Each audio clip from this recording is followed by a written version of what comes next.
சந்தி சிரித்துக் கொண்டிருக்கிறது.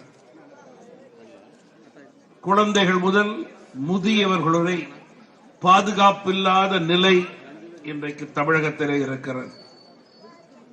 தமிழன் என்று சொல்லடா, தலை நிமிர்ந்து நில்லடா என்று கூறிய காலம் போய் இன்றைக்கு பெண்களுடைய பாதுகாப்பிலே தமிழகத்தினுடைய 8 கோடி மக்கள் தலைகுனிந்து நிற்கிறோம் என்று வெட்கத்தோடு வேதனையோடு குறிப்பிட விரும்புகிறேன். மரியாதைக்குரியவர்களே, இன்றைக்கு ஈரோடிலே நடைபெறும் இந்த வெற்றி ஆர்ப்பாட்டம் நம்முடைய அதிமுக தலைமையிலான கூட்டணியினுடைய வரும் மாதங்களிலான வெற்றிக்கான அடித்தளம் என்பதில் மாற்று கருத்து கிடையாது. இந்த சிறப்பு வாய்ந்த ஆர்ப்பாட்டத்திற்கு தலைமை தாங்கி மிக சிறப்பாக ஏற்பாடுகளை செய்திருக்கின்ற மதிப்பிற்குரிய அண்ணா திராவிட முன்னேற்ற கழகத்தினுடைய முன்னாள் அமைச்சர் பெருமக்கள், இந்த ஒன்றுபட்ட நம்முடைய ஈரோடு மாவட்டத்தினுடைய செயலாளர்கள் திரு கே.வி. ராமலிங்கம் அவர்கள், திரு கே.சி. கருப்பணன் அவர்கள், திரு ஏ.கே. செல்வராஜ் அவர்கள், நம்முடைய மரியாதைக்குரிய இந்த மாவட்டத்தினுடைய சட்டமன்ற உறுப்பினர்கள் திரு ஜெயக்குமார் அவர்கள், திரு பண்டாரி அவர்கள், அம்மா சரஸ்வதி அவர்கள், பாஜகவினுடைய இந்த மாவட்ட தலைவர், நம்முடைய முன்னாள் சட்டமன்ற உறுப்பினர்கள் திரு தென்னரசு அவர்கள், திரு சிவசுப்பிரமணியம் அவர்கள், பாமக, அமமுக, புதிய நீதி கட்சி, அதேபோல இந்திய ஜனநாயக கட்சி, தமிழக மக்கள் முன்னேற்ற கழகம், பார்வர்ட் பிளாக், புரட்சி பாரதம், பெருந்தலைவர் மக்கள் கட்சி மற்றும் நம்மை ஆதரிக்கின்ற அத்துணை கட்சிகளுடைய மாவட்டத்தினுடைய தலைவர்கள், பிரதிநிதிகள், தமிழ் மாநில காங்கிரஸ் கட்சியினுடைய மரியாதைக்குரிய தலைவர்கள், பொறுப்பாளர்கள் மற்றும் இங்கே வரி புரிந்திருக்கிற நம்முடைய கூட்டணி கட்சியினுடைய மரியாதைக்குரிய பொறுப்பாளர்கள், தொண்டர்கள், உள்ளாட்சி அமைப்பைச் சேர்ந்த நண்பர்கள் அனைவருக்கும் என்னுடைய வணக்கத்தை நான் முதலிலே தெரிவித்துக் கொள்கிறேன். இந்த ஆர்ப்பாட்டத்தினுடைய நோக்கம் வரும் மாதங்களிலே மகளிருக்கு தமிழகத்திலே பாதுகாப்பு வேண்டும் என்றால் திமுக அரசை வீட்டுக்கு அனுப்ப வேண்டும். அந்த குறிக்கோளோடு உறுதி எடுத்துக் கொள்வோம் என்ற ரீதியிலேதான் நம்முடைய அதிமுக தலைமையிலான என்டிஏ கூட்டணியினுடைய ஆர்ப்பாட்டம் நடைபெற்றுக் கொண்டிருக்கிறது. மரியாதைக்குரியவர்களே, இன்றைக்கு இந்தியாவினுடைய நிலை என்ன? நம்முடைய பாரத பிரதமர் நரேந்திர மோடிஜி அவர்களது தலைமையிலே பாதுகாப்பான இந்தியா, பொருளாதார ரீதியாக உயர்ந்து கொண்டிருக்கிற இந்தியா, இப்படிப்பட்ட ஒரு நல்ல சூழலிலே வலிமையான பாரதம் நமக்கு இருக்கிறது. நல்லரசாக செயல்படும் மத்திய அரசு வரும் மாதங்களிலே, வருடங்களிலே இந்தியாவை வல்லரசாக்கும் என்பதிலே மாற்று கருத்து கிடையாது. வலிமையான பாரதம் இருக்கும் போது வளமான தமிழகம் தேவை. வளமான தமிழகம் இல்லை என்ற காரணத்தினால்தான் தமிழகத்திலே சட்டம் ஒழுங்கு சீர்குலைந்திருக்கிறது. அனைத்து துறைகளும் இன்றைக்கு வளர்ச்சியிலே குந்தி இருக்கிறது. லஞ்ச லாவண்யம் தலைவிரித்து ஆடிக்கொண்டிருக்கிறது. இந்த நிலை மாற வேண்டும். இந்த நிலை மாற வேண்டும் என்றால் மத்திய அரசுக்கு ஒத்த கருத்துடைய நல்ல அரசு தமிழகத்திலே வர வேண்டும், வெல்ல வேண்டும். அத்தகைய நல்ல அரசு தமிழகத்திலே வர வேண்டும் என்றால் அதற்கு காரணம் என்னவென்றால் மத்திய மாநில அரசுகளுடைய இணக்கம் 100% தமிழகத்தினுடைய வளர்ச்சி என்பதில் மாற்று கருத்து இருக்க முடியாது. தமிழகத்தினுடைய பாதுகாப்பு என்பதிலே மாற்று கருத்து இருக்க முடியாது. மத்திய அரசு மாற்றாந்தான் மனப்பான்மை இல்லாமல் இன்றைக்கு பல்வேறு மாநிலங்களுடைய வளர்ச்சிக்கு உதவி செய்து கொண்டிருக்கும் போது தமிழகத்திற்கு மட்டும் ஏன் தடங்கள், ஏன் தடை என்று சிந்தித்து பாருங்கள், நினைத்து பாருங்கள். அதற்கு காரணம் மக்கள் விரோத திமுக அரசு. பாஜக அரசை எதிர்கட்சியாக பார்க்காமல் வாக்கு வங்கிக்காக எதிரி கட்சியாக திமுக பார்க்கிறது. அதன் அடிப்படையிலேதான் மத்திய அரசுடைய திட்டங்கள் தமிழகத்திற்கு முழுமையாக வருவது கிடையாது. அப்படி வரும் திட்டங்களில் எல்லாம் தங்களுடைய ஸ்டிக்கரை ஒட்டி தாங்கள் திட்டமாக மக்களை ஏமாற்றிக் கொண்டிருக்கிறார்கள். இந்த நிலை மாற வேண்டும். நமக்கு வளமான தமிழகமும் தேவை, வலிமையான பாரதமும் தேவை. அப்படி என்றால் வருகின்ற மாதங்களிலே மே மாதம் 10ஆம் தேதி என்று ஐயா எடப்பாடியார் தலைமையிலே இங்கே ஆட்சி அமைய வேண்டும். அப்படிப்பட்ட ஒரு நிலை உறுதியாக ஏற்படும்.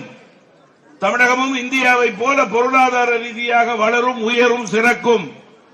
மகளிருக்கு 100% மேல் பாதுகாப்பு கிடைக்கும் என்பதிலே மாற்று கருத்து கிடையாது. அதனை உறுதிப்படுத்துவதற்காகத்தான் இன்றைக்கு இது போன்ற ஆர்ப்பாட்டங்கள் தமிழகம் முழுவதும் நடைபெற்றுக் கொண்டிருக்கிறது. மரியாதைக்குரியவர்களே, இன்றைக்கு ஆர்ப்பாட்டத்தினுடைய நோக்கம் மகளிர் பாதுகாப்பு. தமிழகம் முழுவதும் கொலை, கொள்ளை, திருட்டு, போதைப் பொருள், டாஸ்மாக் என்று தொடர்ந்து கொண்டிருக்கிறது, வளர்ந்து கொண்டிருக்கிறது, சிறந்து கொண்டிருக்கிறது. அதை இந்த மக்கள் விரோத ஆட்சி வேடிக்கை பார்த்துக் கொண்டிருக்கிறது என்பதுதான் தமிழகத்திற்கு தலைகுனிவு. இந்த நிலை மாற வேண்டும் என்றால் ஆட்சி மாற்றம் தேவை.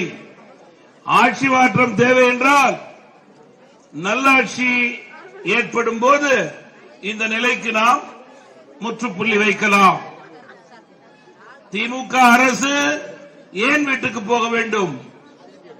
கொடுத்த வாக்குறுதியை நிறைவேற்றாத அரசு, சாதாரண மக்களை வாக்குறுதி கொடுத்து ஏமாற்றி ஆட்சியிலே அமர்ந்து 5 வருட காலம் கொடுத்த வாக்குறுதியை நிறைவேற்றாமல் உங்களை கால்கடுக்க காத்து வைத்த அரசு திமுக அரசு என்பதை மறந்துவிடக் கூடாது. இன்னமும் அவர்கள் அதை பற்றி கவலைப்படவில்லை. கொடுத்த வாக்குறுதியை நிறைவேற்றினோம் என்று பச்சை பொய்யை கூறி உங்களிடம் வந்து கொண்டிருக்கிறார்கள். அத்தகைய தவறான அரசுக்கு பாடம் புகட்ட வேண்டிய தேர்தல் இந்த சட்டமன்ற தேர்தல் என்பதை நான் நினைவு கூற விரும்புகிறேன். ஐயா எடப்பாடியார் அவர்களது நல்லாட்சியை நான் இங்கே நினைவு கூற விரும்புகிறேன். ஒவ்வொரு மாவட்டத்திற்கும் திட்டங்கள் தீட்டி வளர்ச்சியை உறுதிப்படுத்தி அனைத்து தரப்பு மக்களுடைய எண்ணங்களை பிரதிபலித்த ஆட்சி அதிமுக ஆட்சி என்பதிலே மாற்று கருத்து இருக்க முடியாது. அந்த வகையிலே நம்முடைய ஈரோடு மாவட்டத்தை எடுத்துக் கொள்ளுங்கள். மஞ்சள் அதிகம் விளைகிற மாவட்டம் இந்த மாவட்டம். மஞ்சள் ஏற்றுமதி மையம் அமைத்து மஞ்சள் விவசாய வாழ்வாதாரம் செழிக்கக்கூடிய நிலையை ஏற்படுத்தக்கூடிய அரசு எடப்பாடியார் அரசு. நண்பர்களே, இந்த மாவட்டத்துக்கு பெருமை சேர்க்கும் வகையிலே ரூபாய் 550 கோடி செலவிலே ஊராட்சி கோட்டை காவிரி கூட்டு குடிநீர் திட்டம் கொண்டு வந்து ஈரோடு மக்களுடைய தாகம் தீர்த்தவர் நம்முடைய எடப்பாடியார் அவர்கள் என்பதை யாரும் மறந்துவிடக் கூடாது. இது ஜவுளியும் விவசாயம் நிறைந்த மாவட்டம் என்பதிலே மாற்று கருத்து இருக்க முடியாது.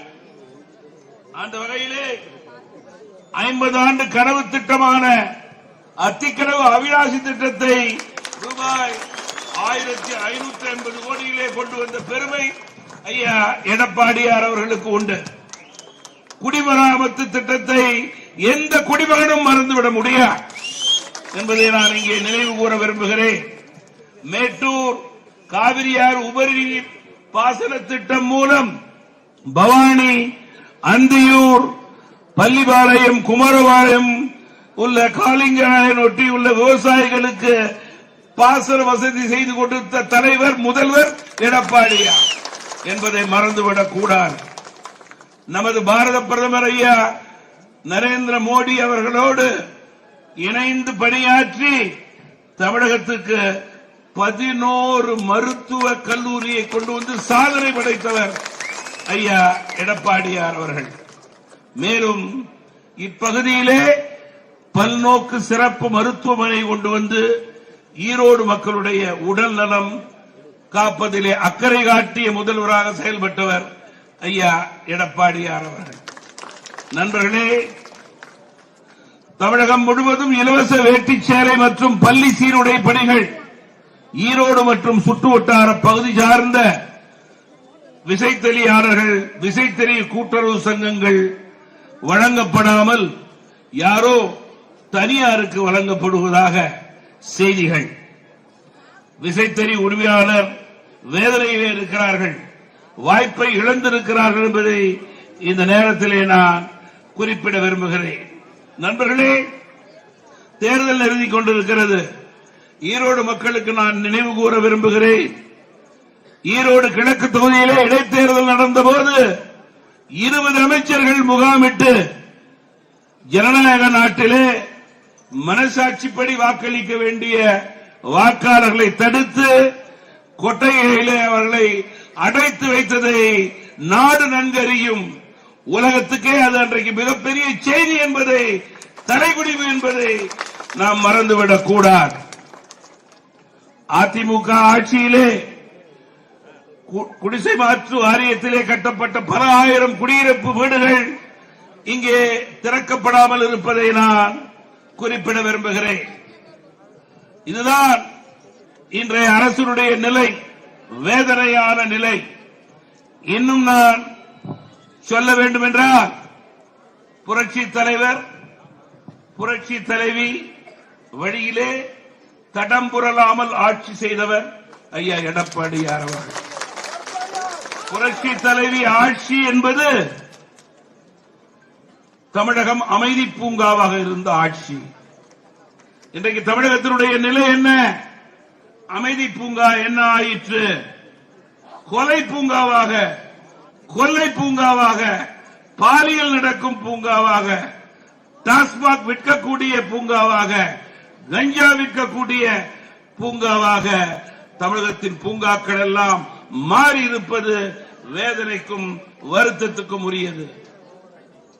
மரியாதைக்குரிய தேசிய ஜனநாயக கூட்டணியினுடைய நண்பர்களே, அதிமுக தலைமையிலான கூட்டணியினுடைய பொறுப்பாளர்களே, இந்த நிலையை மாற்ற வேண்டும். இந்த நிலையை மாற வேண்டும் என்றால் தமிழகத்திலே ஆட்சி மாற்றம் தேவை. ஆட்சி மாற்றம் தேவை என்றால் அதற்கு வாக்காளர்கள் உங்களை தயார்படுத்திக் கொள்ள வேண்டும், உறுதிப்படுத்திக் கொள்ள வேண்டும். உறுதிப்படுத்திக் கொள்ள வேண்டும் என்றால் 5 ஆண்டுகளுக்கு முன்பு உங்களிடம் வாக்கு கேட்டார்கள். வாக்கு கேட்பதற்கான சொல்லிய காரணங்கள் வாக்குறுதிகள். ஆனால் இன்றைக்கு 5 ஆண்டுகளுக்கு பிறகு தமிழகத்திலே எல்லா மாவட்டங்களிலும் செவிலியர்கள், ஆசிரியர்கள், அரசு ஊழியர்கள் ஏமாற்றப்பட்டு வாக்குறுதி நிறைவேற்றாமல் இங்கே ஆர்ப்பாட்டம், போராட்டம், உண்ணாவிரதம் நடத்தி கொண்டிருக்கிறார்கள். கல்லஞ்சம் படைத்த இந்த அரசு 5 ஆண்டுகளாக கொடுத்த வாக்குறுதியை பற்றி கவலைப்படவில்லை. வேதனைப்படும் மக்களை பற்றி கவலைப்படவில்லை. கவலைப்படாமல் வாக்குறுதியை நிறைவேற்றாமல் இருந்தால் கூட நாம் குறை சொல்லிக் கொண்டிருக்கலாம். ஆனால் இந்த அரசு மக்கள் மீது என்ன கோபம்? உங்களுக்கு வாக்களித்ததா உங்களுக்கு கோபம்? எரிகிற நெருப்பிலே எண்ணெயை ஊற்றுவது போல பால் விலை உயர்வு மின் கட்டண உயர்வு, தண்ணீர் வரி உயர்வு, சொத்து வரி உயர்வு, பத்திரப்பதிவு உயர்வு என்று பொதுநலன் பாராமல் சுயநலத்துக்காக திமுக அரசு ஆட்சி நடத்தி கொண்டிருக்கிறது. மக்கள் இதை உணர வேண்டும். அதிமுகவுடைய தாலிக்கு தங்கம் எங்கே போனது? 50% மானியத்திலே கொடுக்கக்கூடிய ஸ்கூட்டர் எங்கே போனது? லேப்டாப் எங்கே போனது? அம்மா உணவகங்கள் முறையாக செயல்படுகிறதா? அம்மா கிளினிக்குடைய நிலை என்ன? நண்பர்களே, ஏழை எளிய மக்களை வஞ்சிக்கக்கூடிய அரசு திமுக அரசு என்று நிரூபித்திருக்கிறது.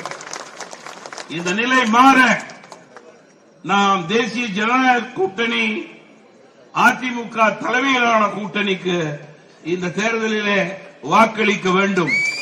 மத்திய அரசுக்கு ஒத்த கருத்துடைய நல்லரசு எடப்பாடியார் தலைமையிலான அரசு தமிழகத்திலே உருவாக வேண்டும். பெருந்தலைவர் காமராஜர், மக்கள் தலைவர் மூப்பனார் ஆசியோடு மீண்டும் வளமான தமிழகம், வலிமையான பாரதம் உருவாக வேண்டும். அதற்கு சூளுரைப்போம், அனைவரும் உறுதி எடுத்துக் கொள்வோம் என்று உங்களை அன்போடு கேட்டுக்கொண்டு, ஆட்சி மாற்றத்திற்கு நாம் எல்லாம் ஒன்றுபடுவோம், செயல்படுவோம், வெற்றி பெறுவோம் என்று கூறி மிக மிக சிறப்பாக இந்த ஆர்ப்பாட்டத்தை ஏற்பாடு செய்திருக்கின்ற மரியாதைக்குரிய பொறுப்பாளர்கள் அத்துணை பேருக்கும் என்னுடைய வாழ்த்துக்களையும் பாராட்டுக்களையும் நன்றியையும் இந்த நேரத்திலே தெரிவித்து விடைபெறுகிறேன். வணக்கம்.